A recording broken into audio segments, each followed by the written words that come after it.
Welcome to Brain and Events. We have, I think, our most famous guest on the show because he's been on so many times, Eron Fasser, a really good friend of the show. We've talked about a huge range of topics with Eron, and we're going into even more interesting, unusual territory. We're going to be talking about nuclear war. Eron, take it away. Imagine the scenario.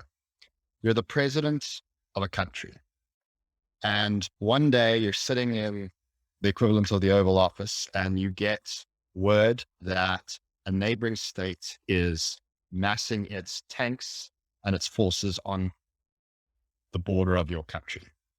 And all the diplomatic channels and all the clandestine services indicate that this nation, this neighboring state, is preparing for a belligerent and bellicose war. So in other words, it's categorically a war of aggression, right? It's completely unprovoked.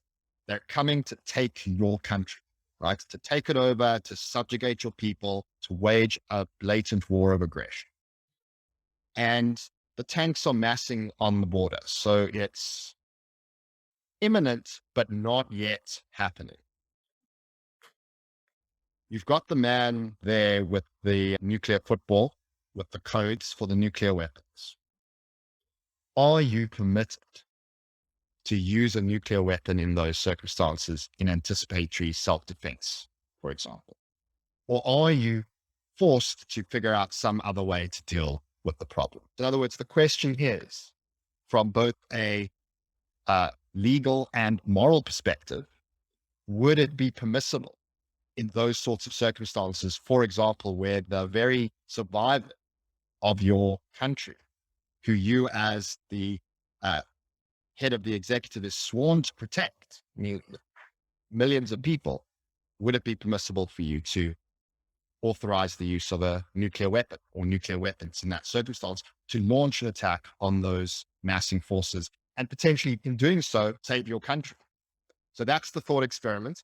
And it becomes particularly poignant when you imagine yourself having the power and the opportunity to do that. So as someone who's not a president of a country, I would try to form intuitions about this from my own personal case, right? So imagine I'm the head of a household and I've got a weapon at hand that can prevent someone from breaking through my front door. Yeah. And potentially really harming the people in my household. Am I permitted to use it preemptively to stop them from coming into my household and harming us? Is that the same question? In other words, are the answers that you will have in the nuclear case the same answers as you'll have in the personal case, or rather in the country case, the same as the personal case? I think they're not necessarily the same answers, but I think for many people, when they think about self-defense in the context of an international armed conflict, which is what we're exploring here, it's natural to turn to our moral and legal principles that we would bring to bear in cases of individual. What you're talking about is individual interpersonal self-defense. And that is essentially what, when we look at the legal principles that have evolved over the course of international legal history, we find that the principles that govern the resort to self-defense track, in many respects, the principles, the moral and legal principles we would want to appeal to in interpersonal self-defense. So to give an example, at the international law level, we think there are principles that prohibit the use of force other than in cases of self-defense. Now, this tracks a very strong moral sense that we have, is that the use of self-defense should be a last resort. It's only when in the face of an armed attack that one is entitled to use force oneself, right? So that tracks our moral sense and our moral principles, that it's only in very certain circumstances that we should be, or we ought to be, resorting to force. And one of those we recognize at a domestic legal level, but even antecedently at a moral level, is when we're involved in instances of private self-defense. We think that those are circumstances where morality would dictate I ought to be allowed to protect myself or the ones I love. And so we see that moral grounding in the international legal law principles, which are codified in most rigorously in the United Nations Charter. which deals with the legal principles in the first instance, amongst other things, with the right of the nation state to defend itself. And the particular article is Article 51 in the United Nations Charter, which secures from a legal perspective the right of a state to protect itself in the event of an armed attack. So it's very important that it be an armed attack. It's got to be the threat of violence that justifies the use of force in cases of self-defense. And we think that's the same at the level of individuals as well. So a couple of ways in which it seems to come apart. The one we might think about as the proportionality. So in other words, if you've got the intruder coming into your home unarmed and there's a certain kind of harm that could be perpetrated by this person, they could beat you up, but maybe they could kill you with your bare hands. But the amount of force you could use to ward off the attack, we might think might be limited. You might think that before you shoot this person in the head, you need to fire off a warning shot. You've got to take some steps before you kill them. The other thing is that if you did use a firearm, maybe the kind of firearm you use matters. So if you're shooting with your 9mm pistol, your chances of just killing this person are very different from taking out your Gatling gun. And the thing about a nuclear weapon is that it's not a very precise kind of weapon. So it might be incredibly effective at warding off this threat that you have. In other words, the tanks are lined up on your border. They're about to come and start invading your cities, killing your citizens, taking over your courts. And if you drop that nuclear bomb on their side, in all likelihood, that's going to end the war straight away. But a lot of innocent civilians on their side are going to die. And not just those civilians, but maybe for generations to come, you're going to have this nuclear impact, this fallout. And so the question is, can you justify the killing of those innocent people for the sake of your citizens? Do you owe those non-citizens of your state anything? And say, I was elected by my citizens and these people are trying to kill them. Why do I owe these other people some kind of obligation to protect their lives? Those are moral concerns that the international legal order takes into account in trying to answer this sort of question. And it was those sorts of concerns that the International Court of Justice, in its legal opinion, its advisory opinion, which it gave on the legal permissibility of the threat or use of nuclear weapons, these are the sorts of principles it appealed to. Now, it clothed these principles in legal garb, right? So it spoke about these principles as principles of law, but underneath these principles, which we'll go through now, and we've already gestured towards some of them, are much more general and deeper moral principles. So to just set the stage for this question, international law jurists distinguish between two different bodies of law that govern two different things, but they're interrelated, and these bodies of law have profound implications for how we answer this question about the permissibility of the use of nuclear weapons. So on the one hand, you've got what lawyers call jus ad bellum, which is Latin for the law of war, or the ability to go to war in the first place, to use force in the first place. And then there's jus in bello, which is the law of armed conflict, or the law that governs the conduct of hostilities once they've begun. So you've got the law that governs when you are entitled to use force in an armed conflict, and what you can do once an armed conflict has legitimately started. And there are different requirements that have developed to articulate and give effect to these two bodies of law. So for example, we've already touched on when you might be able to go to war, and that is in the case of self-defense. And there the principles are very natural principles, right? There's got to be an armed attack. It's got to be imminent or actually happening. It can't be an exiguous or small scale armed attack. It's got to have and there's a qualitative dimension to it. So it's got to be sufficiently serious. If one soldier comes across your border, you can't just retaliate and invade their country. And there's got to be a level of proportionality, right? So it's got to be the response to an invasion, for example, or an attack on your country has to be proportionate and necessary solely to the extent of repelling the attack. So it's simply the use of force is simply to repel the attack. So those are the sorts of principles that govern the resort to force. And we can see that tracks exactly with our moral sensibilities about private defense, right? We think that if you're attacked, you should be able to defend yourself. It's got to be an armed attack on you, right? So if somebody just insults you, can't just go punch them in the face. If they attack you, you can use proportionate force to repel the attack, but it can't become retributive. And we think that there are good moral reasons for that because we're trying to avoid violence as far as possible. And the resort to violence should always be a last resort. So those principles track the use ad bellum principles. But we might also think that even if you resort to force lawfully on the international proscenium, how are those hostilities conducted, right? And that's the preserve of jus in bello. And what you find at the core of the jus in bello principles are essentially three pillars, which are three moral pillars in my view.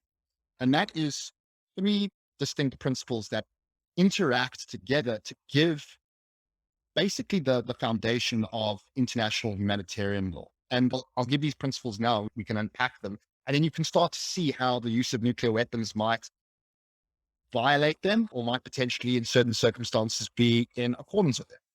So we've got this idea, both morally and legally, that we should distinguish between combatants and non-combatants, right? There's a moral and legal imperative to only if we're involved in an armed conflict to target legitimate military objectives, right? Civilians should, as far as possible, not be targeted. And this is what's known as the principle of discrimination, right?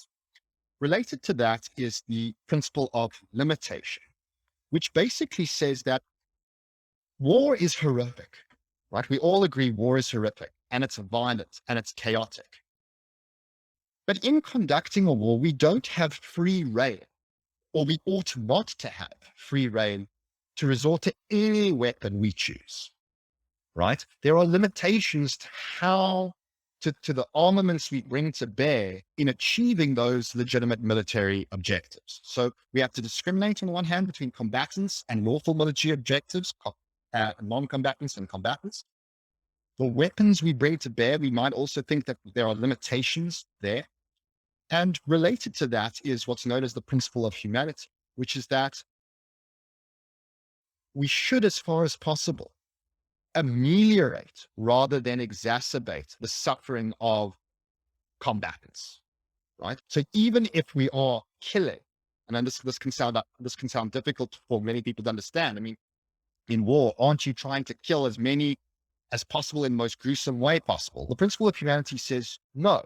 Even when you're waging war, we should, as far as possible, try to ameliorate suffering rather than exacerbate it. And these principles are legal principles, but you can see at their core, they actually express very deep moral commitments we have to others, even in our interpersonal lives and even in the context of something like self-defense. So when you look at those principles and you start thinking to yourself, nuclear weapons, in what way, shape, or form could they be utilized that would comply with these principles or not comply with these principles? And that's where the real crux and the real dilemma starts to emerge. Everything you've described seems deontological. So these are like principles that might even conflict with one another. As the resident utilitarian in the room, I want to say, hold on, isn't this a simple question? Will my pressing the button cause more suffering than if I don't press the button? And isn't that just the answer? Are these principles supposed to be answers to that question? Or are these principles supposed to compete with the answer to that question or override it? I think they compete. And I think that the first thing to say, merely at the level of description, is that the positive legal stance is fundamentally deontic. The idea is that you can't sacrifice everything for the sake of consequences. There are constraints, deontic constraints, on the way you wage war. And those constraints are often going to be in tension with, for example, some combatants' military objectives. In other words, these act as constraints. So, for example, if there would be a military objective that might clinch the war for your side, but it would involve, for example, the deaths of hundreds, thousands, or millions of civilians, right? Those are going to be constraints at the level of international law, deontic constraints that will prevent you in that sense. I mean, in some sense, people do this what people do all the time is they disregard these principles all the time. We're talking about what you ought to do. So these are constraints that would prevent you from just in a kind of laissez-faire way, pursuing the maximum utility for your side. So I think we just have to acknowledge that the current state of play is that the world is generally on a deontic path when it comes to these principles. The world is not thinking in strictly utilitarian or consequentialist terms. Okay, but hold on. So the utilitarian wouldn't just go and kill 100,000 people if they're not on my side, because so utilitarianism is the view that an action is right just insofar as it benefits society as a whole. Now, the question is how we define society. So Yes. if I'd only define society as my society, so it's my side of the border, then I can understand how, killing off the entire enemy is fine. But the utilitarian, I think, more plausible version of utilitarianism is to include all of humanity and perhaps all suffering beings capable of suffering, all sentient beings in the society. And so the utilitarian has to balance those lives. And I understand that you're saying the state of affairs, the state of play is that the world is looking at these issues from a deontic perspective.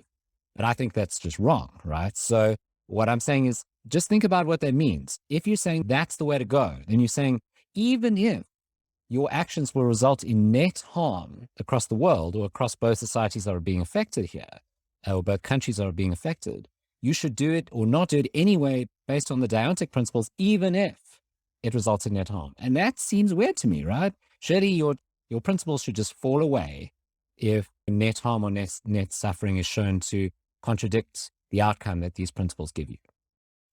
What I think it comes down to is what you locate intrinsic value in, because ultimately what the consequentialist is doing is he's locating intrinsic value. It's completely asymmetrical. It's located entirely in the consequences. And obviously, as a deontologist would say that there are other things of intrinsic value. So consequences matter, but they're not all that matter. It actually matters. And we have very strong moral intuitions about this. It matters how those consequences are brought about. And sometimes it can matter even more how we're doing, even if we don't reach those consequences, those consequences that we would think of as having the greater net utility.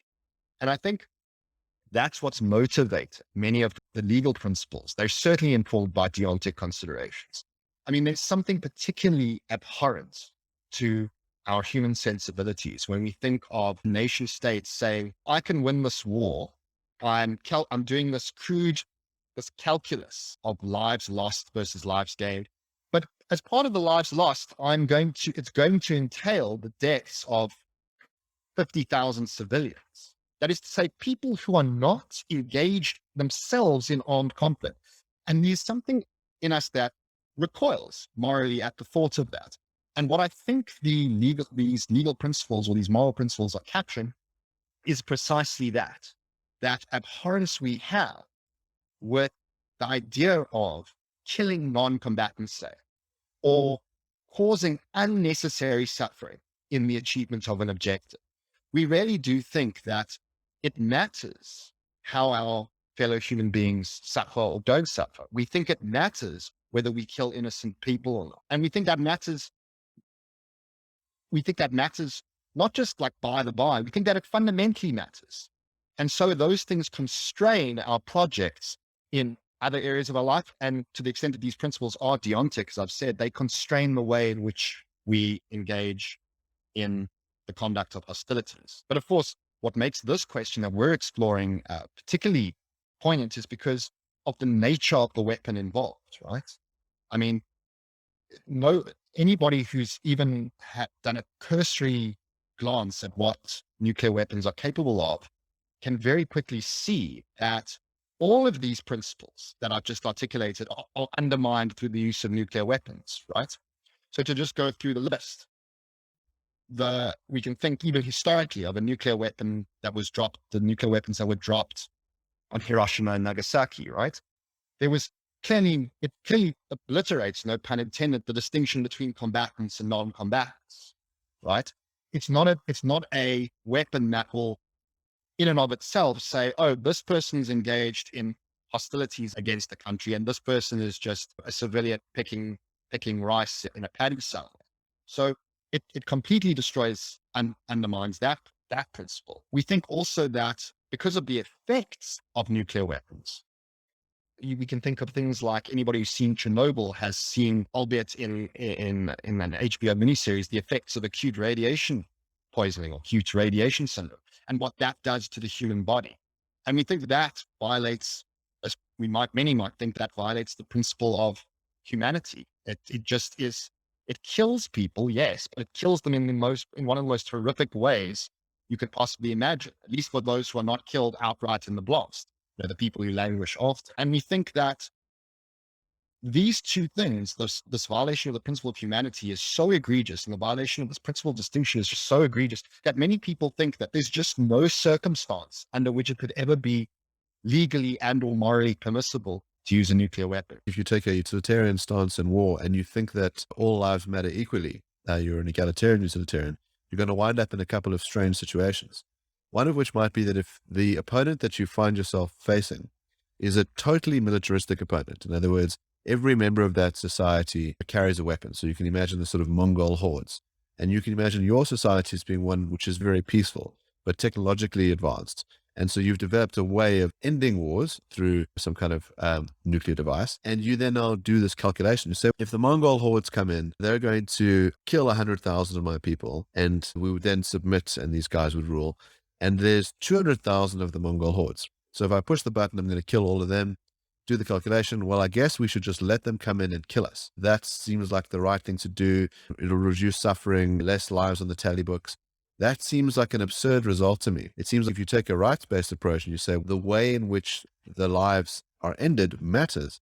In other words, you keep up a distinction between active killing and failing to save, which utilitarians don't do because they're just counting points in the sky. You've got a good reason for explaining why it's okay to use force against these guys. Jason does hint at something, which is that it might be that the principles walk in lockstep a lot of the time. So, in other words, it happens to be the case that having these kinds of principles is a very good way of reducing suffering generally. What's interesting, of course, is when they pull apart, and then you have to decide, what kind of moral theorist am I? And I mean, our law is generally built on a structure of rights, but cares about consequence, knows that suffering matters and tries to reduce it, it knows that flourishing matters and tries to enhance it. But there are going to be times when there's a clash between these principles. Undoubtedly. And I think that's the distinction between, for example, an absolute deontologist and a moderate deontologist.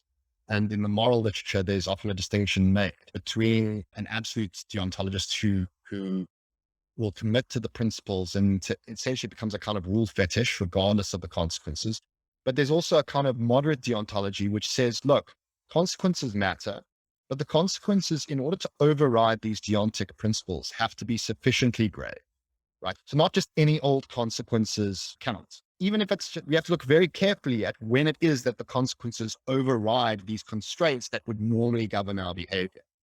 So I think that's, and we see that, for example, in many legal jurisdictions. I think even in our jurisdiction, it's acknowledged that, for example, something like the South African Constitution, so to just shift to a legal perspective, where we have all these rights that are granted in terms of the Constitution, in terms of the law, but those rights are not absolute. They can be overridden in certain circumstances, and we will take consequences into account when thinking about whether they can be overridden or not. It's just that we won't allow any old consequences to override. And I think that's what's really motivating these sorts of legal principles and these sorts of moral principles when it comes to the deontic structuring of international law. You earlier hinted at the case of Hiroshima and Nagasaki. And so here you have the use of nuclear weapons with the stated aim of ending a war. The war in Europe had ended, but Japan was still fighting America. And the view was that they would continue to fight Americans and that many Americans would lose their lives, that war continued, and that the Japanese wouldn't surrender unless something very dramatic happened. And so the nuclear bombs were dropped. And they were dropped on civilians, basically to instill terror, to have that state submit. And it worked after the second drop. I mean, the claimed reason for why they had to drop twice was that people they couldn't believe the reports. It was such a dramatic moment that people just said, it cannot be that you could have done this. And so the war continued. And then when the second one happened, then people submitted. So maybe overall net, a lot of lives were saved, but a lot of innocent civilians were murdered. And really you're using a tactic of fear to get people to submit. Now, the prohibitions that are in place, some of which are old prohibitions about what you're allowed to do in a war. So for example, we know that things like mustard gas were outlawed because they were a cruel thing to use. Do you think, one, that this was, let's say, illegal at the time, or immoral at the time, or could it be justified? It's a difficult question because, of course, from looking at it from a purely legal perspective, the answer is, from an international law perspective, very clear. What you're referring to are the Geneva and Hague Conventions, more specifically the Hague Conventions, which is a whole bunch of conventions which essentially seek to limit and give effect to that principle of limitation that I spoke about, that moral principle that we should, that we don't just have free reign with the weapons we bring to bear against our fellow human being, right? There are weapons that are particularly egregious and cause such untold suffering that they actually strike at the core of who we are as a human being to witness it and to use these sorts of weapons. So you referred to mustard gas, for example, but there are certain armaments, for example, like there's certain conventions which prohibit the use of bullets that will explode in the body. They're specifically designed to cause the most amount of damage to an individual human person, so that when you get hit by them, they fragment in such a way as to rupture the most amount of vital organs possible. And the person bleeds to death in the most unbelievable agony. So and there's any number of conventions, there's a multitude of conventions that deal with that. And we all most think that is a good thing, that we don't have weapons that are of that sort on the battlefield, even when we wage war. So I think even now, if we had to do a do-over, we would come to that conclusion. Now, of course, like I was saying, from a legal perspective, these are treaties. So the reason they have legal import is because states have agreed to that. But you've also got to look at, why did they agree? They agreed because of this moral consideration, because of this principle of limitation, because of things like the principle of humanity. That was what was driving their agreement to prohibit, in a legal sense, these sorts of weapons. And we see this move now with nuclear weapons as well. So, for example, recently, at the beginning of this year, the Treaty on the Prohibition on the Use of Nuclear Weapons came into moving a little bit away from the moral things, just to give you, so your viewers also know the state of play from a law perspective. It's a treaty. So in other words, it's only binding on states who actually sign on to this treaty. And as of today, the last time I checked, I think it was about 82 states had signed the treaty, but only 52 had ratified. So only 52 are legally bound, but it was just enough to bring the treaty into effect. But of course, none of the people, or none of the state parties that signed are any of the states that have nuclear weapons or are suspected of having nuclear weapons. So the states that we would be most concerned about in the actual world are not party to this treaty. And this treaty is really important because it has a plenary prohibition against the use of nuclear weapons in all circumstances. If every nation state signed this treaty, for example, or ratified this treaty, you would have a plenary prohibition from a legal perspective on the use of nuclear weapons, even in cases of self-defense. Now, obviously, that we're not nearly at that stage yet, and we can only hope that more and more states would sign on to that, or at the very least, that it ultimately becomes what the lawyers call a customary international law principle, so that even it would become binding on states, even if they didn't sign the actual treaty. But that's where things are standing as a matter of positive law at the moment, which means that there's no real prohibition. There's no express prohibition anywhere in international law on the use of nuclear weapons in the way that you would have with mustard gas, for example, or those bullets that I was talking about, or any other number of particular weapons. So as it stands right now, the only way to answer this question is to apply these general legal and moral principles. We can't point to a specific treaty and say, we've all agreed that this is impermissible. So what's interesting is none of the reasons you guys have given have convinced me or even swayed me towards giving up my utilitarian reasons for engaging in or not engaging in nuclear warfare. I mean, Mark's counterexample of there's 200,000 in the Mongol horde, they're going to invade my country, there's 100,000 people in my country, so I should just let them in as opposed to nuking them. So I could kill all of them off with a nuke, or I could let them in. I must let them in because there's fewer people who'll die that way. Yeah. The utilitarian's not going to buy that, right? So the utilitarian doesn't only consider the number of people involved. He considers overall happiness. And the idea would be that if the Mongol horde come in, overall happiness will be reduced because the Mongol horde presumably has a poor lifestyle. What happens? We can come up with interesting counterexamples. Suppose there's a whole bunch of the Mongol horde civilian population who outnumbers your civilian population. They'd be very unhappy with the nuclear bomb being dropped. And let's, to make it even more challenging, you've got, as a matter of fact, people in your own society who are going to be very unhappy at the thought of dropping nuclear bombs on other people. So net and the happiness is going to result. In that circumstance, Mark's thought experiment goes through, then you should let them take over your country. And we think that there's something that's a morally absurd conclusion. We think that if I've got a moral right to anything, it's to defend myself. If there's anything that I'm entitled to do, it's to say, if I'm attacked, is to defend myself and repel my attacker, even if it means his death. And there's a very strong moral sense there that translates, I think, into the defense of one's country. And I don't mean that in a kind of jingoistic or nationalistic way. I just mean that in many respects, defending your country is to defend yourself. It's to defend your family. It's to defend your friends. It's to defend your way of life and your very mode of being. And we think that is very morally important. And sometimes that can override these consequentialist considerations. Yeah, I mean, I'm certainly not going to be swayed by that, because the issue isn't whether I think I'll be happier if the bomb isn't or is dropped. It's whether I will be.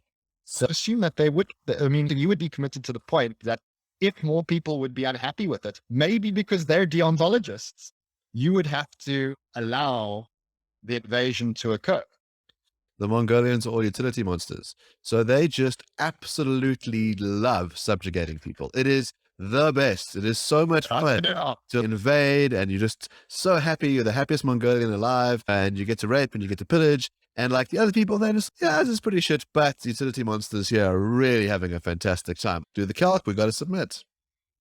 Great. I mean, I finally got you where I want you, right? Which is that you're going to have to specify the case so absurdly in order to justify performing the anti-consequentialist action that I'm going to bite the bullets at that point and say, hold on, if you're going to specify this specifically, surely you should go with with the choice that I'm suggesting. So what I'm trying, as a utilitarian, I'm going to say, in general, it seems like you should do the consequentialist action. In other words, you should do the thing that results in the best consequences. You're going to have to specify the case so specifically where it's not the consequences that are playing a role there, that those cases either would never happen or just aren't that important. How far do the consequences go? Because right now we're just talking about the happiness of the people involved, say, or the pain and suffering and pleasure of the people involved. But we know that nuclear weapons, for example, don't just have an effect on people. Now, they have an effect on the environment as well. There are existential risks with the use of nuclear weapons, especially in circumstances where one is using nuclear weapons as a nuclear state against another nuclear state, right? This is what the doctrine of deterrence and mutually assured destruction during the Cold War was all about, right? That it created a situation where there was such an existential threat between the USSR and America that nobody would dare use nuclear weapons, right? Because the existential risks were too great. So we could also imagine a situation, we've also got to take into account the consequences on the environment.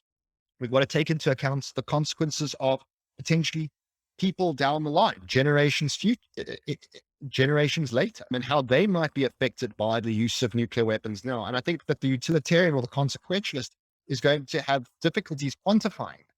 And unless we have some sense about quantifying those sorts of consequences, which seem very important consequences, the happiness of people down the line and their relationship to the environment, we're going to be very hard pressed in any given circumstance to say whether it is or is not permissible or not. So that's a concern or a worry someone might have in adopting a consequentialist or utilitarian put. I mean, the utilitarian seems to be right on top of that problem, right? So the utilitarians distinguish between long-term utilitarianism and short-term utilitarianism. So short-term utilitarians say, all we should care about is the short-term outcomes of my action. Long-term utilitarians say I should take into account the long-term effects or consequences of my action. Now, you're saying the long-term consequences are very important, but it'd be very hard for me to quantify those.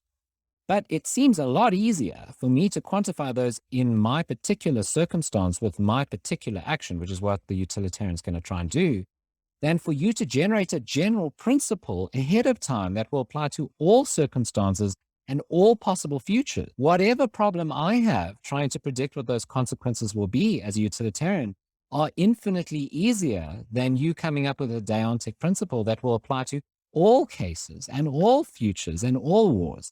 It doesn't seem to be a specific problem for me, but if anything, it's a bigger problem for you as the deontologist. Deontologist isn't without his resources there, because of course the deontologist is not saying that consequences don't matter. The moderate deontologist, at least, is not saying that in any sense. Sometimes we'll have to trade off different deontic principles against each other in order to resolve the problem. So it's not that deontologists aren't concerned about consequences, and it's not that the principles can't, in many cases, be applied to solve the problem. So I'm not sure that it's necessarily worse for the deontologist to resolve the dilemma. But I think what you do find, again, when you actually look at how human beings have sought to resolve this problem, and I think for any of your listeners who are also interested in the law, is to read the ICJ's opinion, because they grapple with all these principles and how to apply them.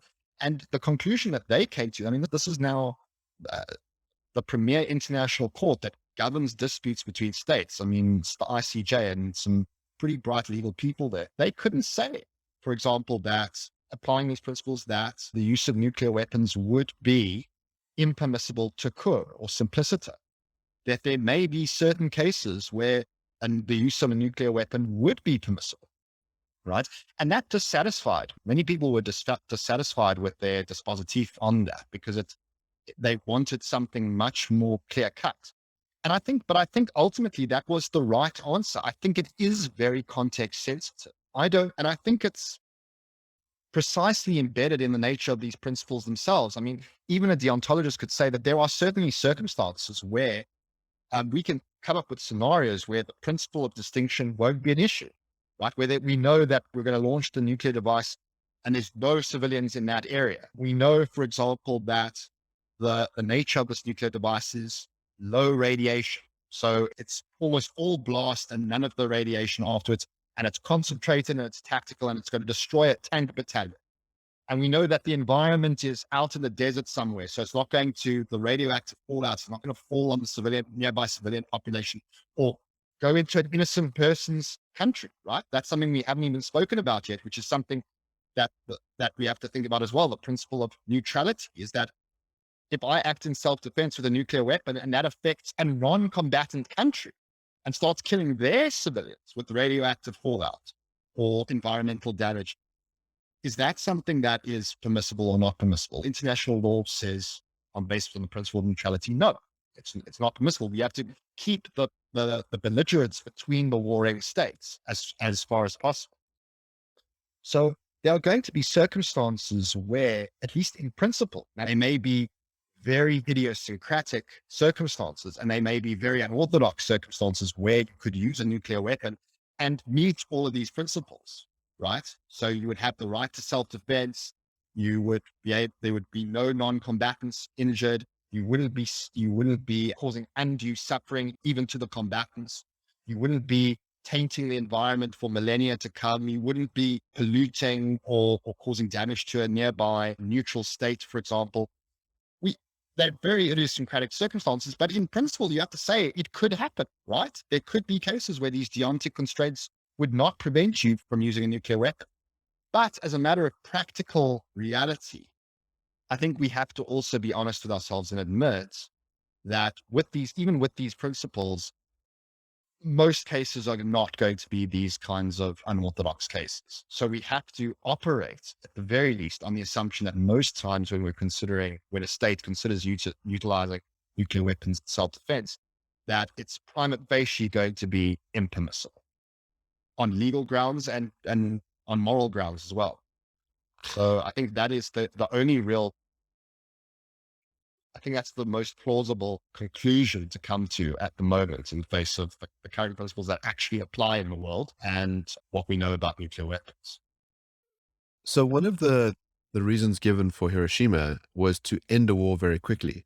And it seems like that's not really taken into account. In other words, it's a separate kind of consideration. It could be that you have a war of attrition that goes on for decades as each side shoots at the other one. You can avoid some of the sort of negative externalities that you've mentioned, but you're always going to have some civilian deaths that happen through conventional weapons. But the advantage of nuclear weapons, especially if the one side has and the other one doesn't, is it ends the conflict. In other words, you go, I just bombed this place, there's the further threat that I'm going to bomb wherever else you live. So you want to cut it out. And your war is over. So you can save a lot of lives. And it should make Jason very happy on a kind of calculation level about how many lives you could save. It was precisely those consequentialist considerations that I think many people in the upper echelons of the American High Command would have used to justify their bombing of Hiroshima and Nagasaki. I mean, anybody who's even has a knowledge of a cursory knowledge of the war in the Pacific knows that battles for Guadalcanal and Peleliu and Iwo Jima and all of those were very bloody, gruesome battles where a lot of Americans lost their lives. And the closer it got to the Japanese homeland, the more entrenched the enemy, the Japanese combatants, became, right? And they also had a political ideology that was very Spartan-like and very stoic and very belligerent and designed to extract the most amount of blood from the what they considered to be the American aggressors. So that was precisely the justification that was used by the American High Command to drop those bombs, to break the will of the Japanese population and their own high command, and to prevent that loss of American lives, I think we can all agree would have happened had they been forced to do something like a land invasion of mainland Japan. And that was, the projections, I think, were astronomical with the loss of life. So those consequentialist considerations were definitely brought to bear. It just begs the question, though, to many people's ears about whether those are the sorts of considerations that justify the images that you saw coming out of Hiroshima and Nagasaki. And for people who do tend towards the consequentialist side, I think it behooves them to read a book like Jonathan Schell's book, The Fate of the Earth. I don't know if you guys have read it, but I would highly recommend it, because in that book, Jonathan Schell describes the horrific consequences of nuclear war in the most beautiful but grisly terms. And he draws on real life descriptions from people who saw Hiroshima and Nagasaki, people who were fortunate enough to survive it and what they saw.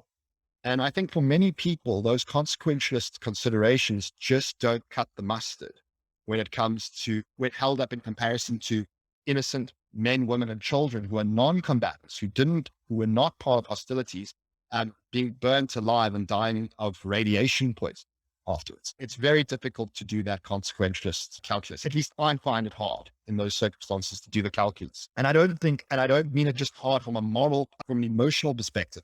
I find it in some sense morally opprobrious to do that sort of calculus in those circumstances. And I think many people share that moral intuition. And this is why it's such a huge debate.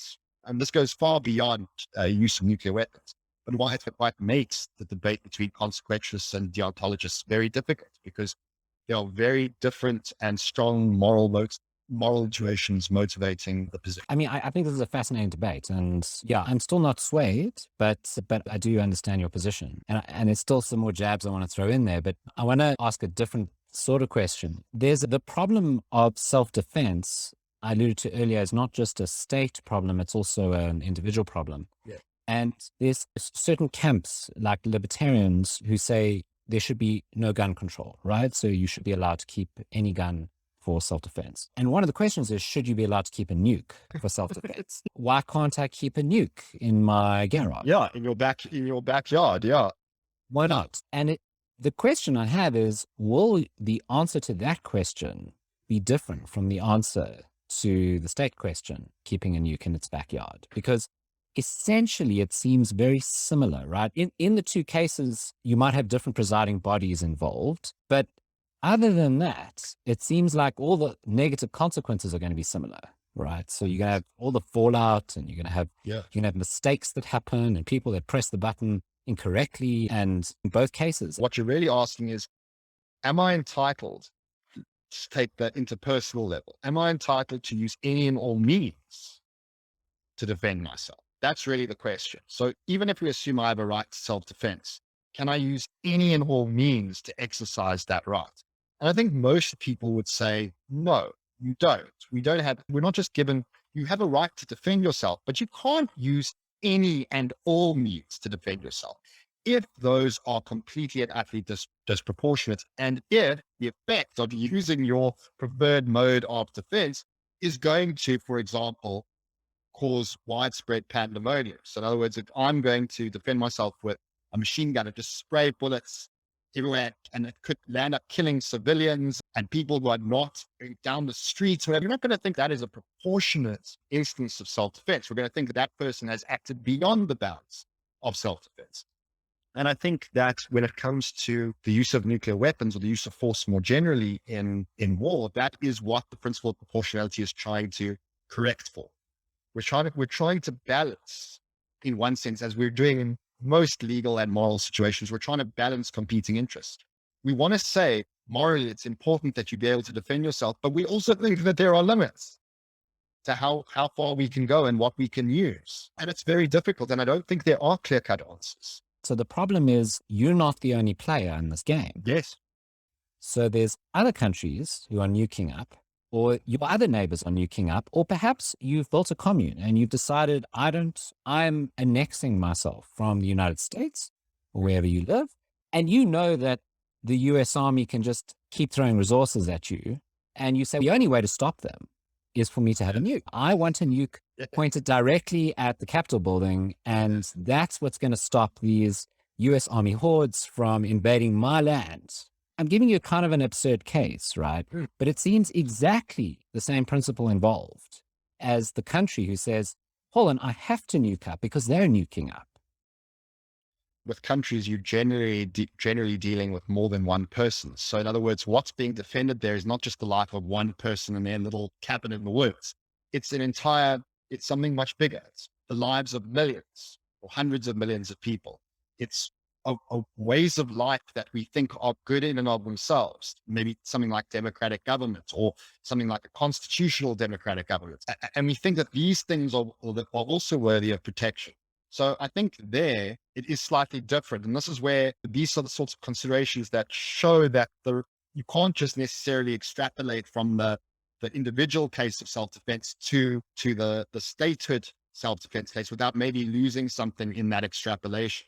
There are other considerations that may be brought to the fore and be relevant in one case, but not the other. So we've got to be careful when we do this extrapolation. The human mind wants to look to that as to make that extrapolation. And it's a very natural move. And in many cases, we're right to make that move. But we also got to remember there are other considerations on the international proscenium when you're dealing with states that contain or are constituted by millions, if not hundreds of millions, and sometimes billions of individuals. So you've said something quite interesting, which is that the principles that govern international relations are moral principles. But then one of the things that you mentioned when it comes to signing the treaties, it seems to be strategic principles. So in other words, everyone who doesn't have a nuke says, we'd love to ban nuclear weapons because we can't compete in this game. The guys who have a nuke say, no, I have a nuke. Why do I need to sign this treaty? I wouldn't want to disarm. So you wind up with this interesting move when you've got an asymmetry of weapons. And when you have a symmetry of weapons, then you've got this sense of saying, the Russians have nukes, the Americans have nukes. We either have détente, mutually assured destruction. So if one of us unleashed, the other one would unleash and we would both die. And so maybe we have an incentive to try and de-escalate at the same sorts of levels. It would be better if none of us had a nuke. But what gets interesting, of course, is when you have rogue states. So you have someone who says, I don't mind if all my citizens die. If they die in glorious battle, maybe that's okay. So much the better. Yeah, so much the better. So much the better, exactly. I want to bring Armageddon on quicker. And especially if I get to take down the great Satan of America or whoever my enemy is, then to do it in the glory of nuclear war sounds good to me. So it's interesting how you try and operate these things up. And I think that moral language is very useful in some contexts for persuading people, but it does run out at some point. In other words, what's often operating is a sense of, but do I have to do this given the power? And if I don't have to do it, well, then I'm not disarming and I'm going to win this conflict. So why would I submit? Yes, no doubt. I mean, but that just points to the fact that human beings' motivations are not always moral motivations, right? I mean, part of the course. I mean, we would love everybody to only be motivated in these when discussing, things like of existential import, like the use of nuclear weapons. We would love them to be motivated solely by the moral considerations, right? But they're often motivated by many other things that we wouldn't at least most people would not consider to be moral considerations. Stature on the international proscenium, the use of power, the ability to engage more effectively in realpolitik, to extract resources from other people and threats of harm to them. I mean, there's any number of non-moral and unethical motivations that may be motivating any of these countries. But I think the interesting question is, ought they to be motivated by those sorts of things? And I think most people would say, if we're thinking morally, the answer is no, they shouldn't be motivated by those sorts of things. They should be motivated by what is in fact moral to do in any given circumstance. And I think it's, obviously we have to take these amoral motivations into account, but there are also moral motivations. If you look at the history since the dropping of the bombs on Hiroshima and Nagasaki, nobody has used a nuclear weapon in any sort of combat situation, right? For starters, there have been any number of treaties which are designed to achieve nuclear disarmament. There are treaties to prevent nuclear testing. There are treaties that are designed to create nuclear weapon-free zones. There's a patchwork of treaties that create nuclear weapon-free zones. And now we see, coming into effect more recently, we see treaties that are at least trying to give effect to a plenary prohibition against the use of nuclear weapons in any and all circumstances.